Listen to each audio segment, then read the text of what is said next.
When I look at what we do here on this committee, I think whatever the particular topic is, we need to weave it always into maybe a little broader discussion.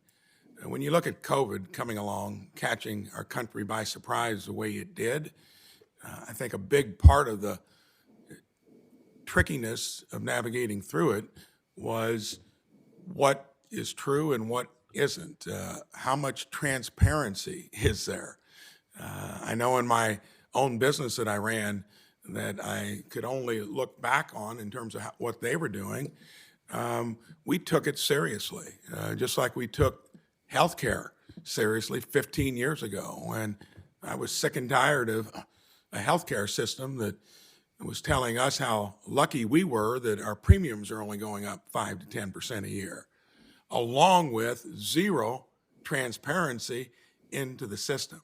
I think COVID, if you want to find a silver lining to it, shows you how when you really get into a predicament where it's just laced with uncertainty, novelty, and then you try to remediate it through a system that you know is not real good at taking care of the standard operating stuff. No one should go broke in this country because they get sick or have a bad accident. I think most of us, thank you, and that should be something we all agree with. Then it gets down to what are you going to do about it? So I want to highlight something that the chair of the committee and I are doing, and then the question will be around that as you navigated through your own complications with COVID. To me, when I wrestled with it 15 years ago, there was zero transparency. You basically hoped that your insurance plan was going to take care of it. You never found out the net result until 3-4 months later when you opened the envelope up with trepidation to see how much it was going to cost you.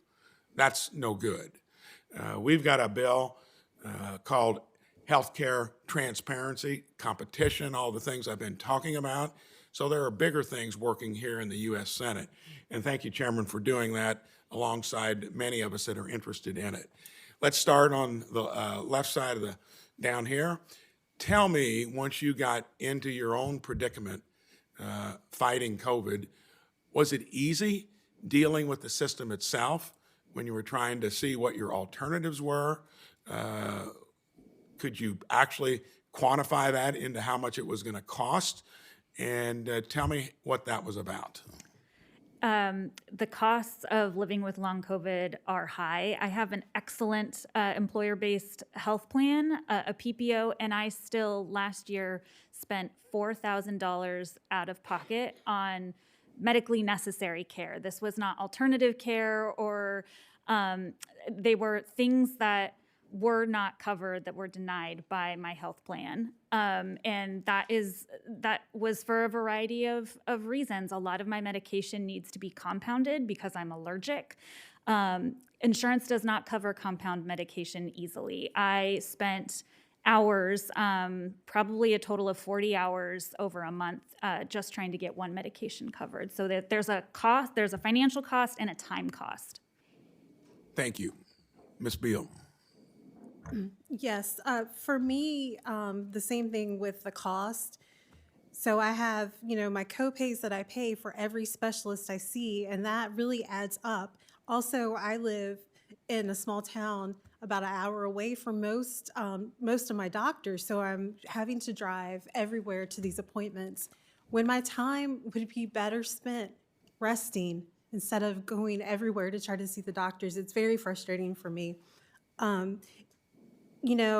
With my medical insurance, I have to see my PCP to ask for a referral. So when I wanted to see a neurologist, I had to ask to go see a neurologist or cardiologist, hematology. Every time I had to have a referral. And then you have to wait 6 months to get seen by the specialist, and all this time is going by, and you know what the issue is, but you can't get in front of the right doctor. So that's been very frustrating.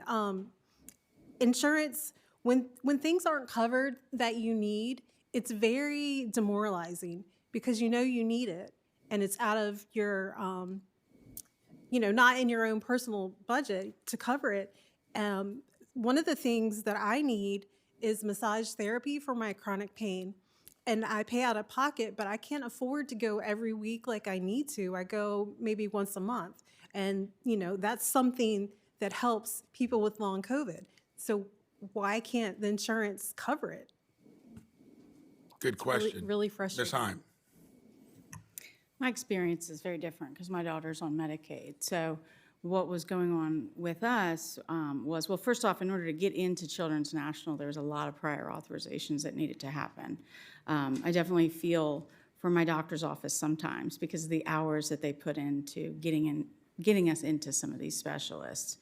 But part of the reason why we moved states was because we previously lived in West Virginia, and whenever I needed to see a specialist, which was a lot, we had to drive over 3 hours to go to the university to see a specialist. So it was like a full-time job getting her to all the appointments and the testing and all that stuff. So that was very Well, I hard. think you're all saying the same thing. We've got a kind of broken system that lacks transparency, competition, and all of that.